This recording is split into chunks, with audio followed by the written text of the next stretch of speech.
Back in 2000, Nintendo introduced American Poke-freaks to the second installments in the Pokemon franchise, Pokemon Gold and Silver. 10 years later, Nintendo revisits these classics in the form of a remake. The awkwardly titled Pokemon HeartGold and SoulSilver arrive with new visuals, new features, and a new peripheral. But with the core mechanics unchanged, are they different enough to warrant a trip down memory lane?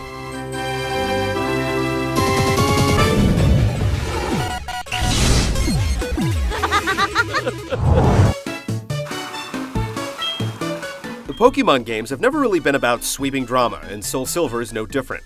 You're a young boy or girl from a small village who is all but forced into becoming a Pokemon trainer because there's something special about you. You'll pick out your first Pokemon companion, and then it's off to take on the 8 gym leaders en route to battling the Elite Four and the eventual Pokemon champion.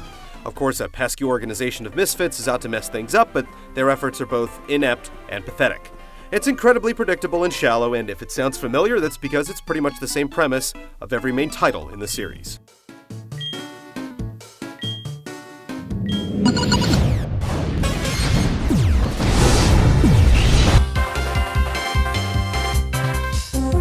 Even after all these years, the basic Pokemon formula has gone largely untouched. SoulSilver gives veterans a serious case of déjà vu from start till finish. Travel around the world, fight trainers and gym leaders, and capture wild Pokemon, all in the name of becoming a Pokemon master.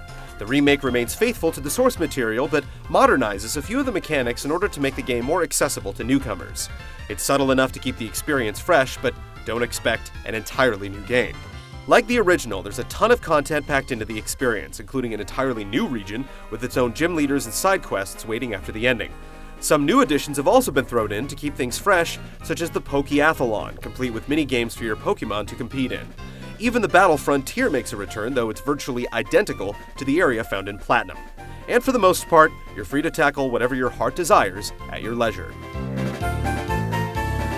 The Wi-Fi functionality also makes a return, allowing trainers to battle or trade Pokemon locally or online. While playing somebody nearby is relatively painless, it's still somewhat of a hassle to get an online match going.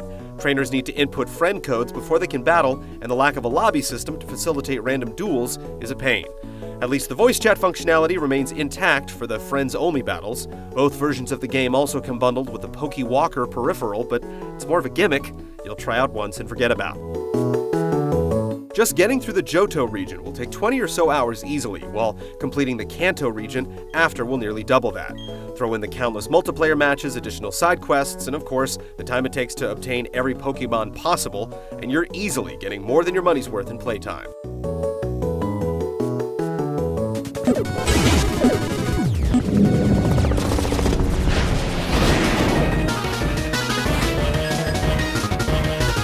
While there are several distractions in SoulSilver, be prepared to spend countless hours engaged in random encounters.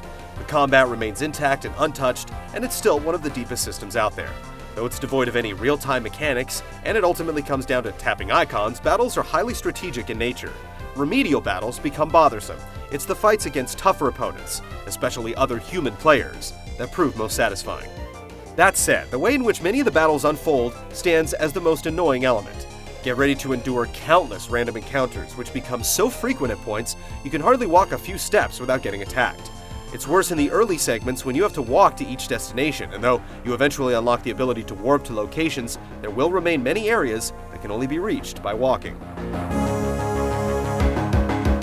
The mini-games present are the few activities that require stylus input, and the controls for these are a bit clumsy. Otherwise, the rest of the game gives you the option to use traditional controls in conjunction with optional stylus input. The action is top-notch, even though the combat system remains the same it's always been.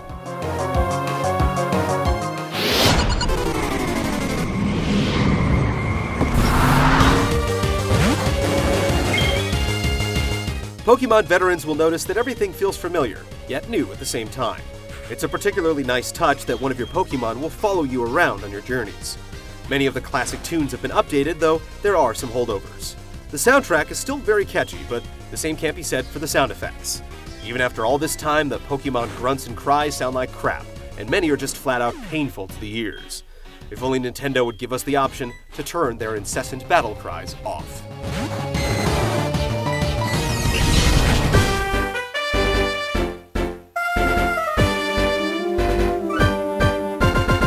Sure, it's the same old Pokemon formula that's largely been untouched for over a decade, but Pokemon SoulSilver is the best the series has to offer. It's the perfect game to jump into the series if you're a newcomer, and the updates and new content are enough to keep veterans satisfied.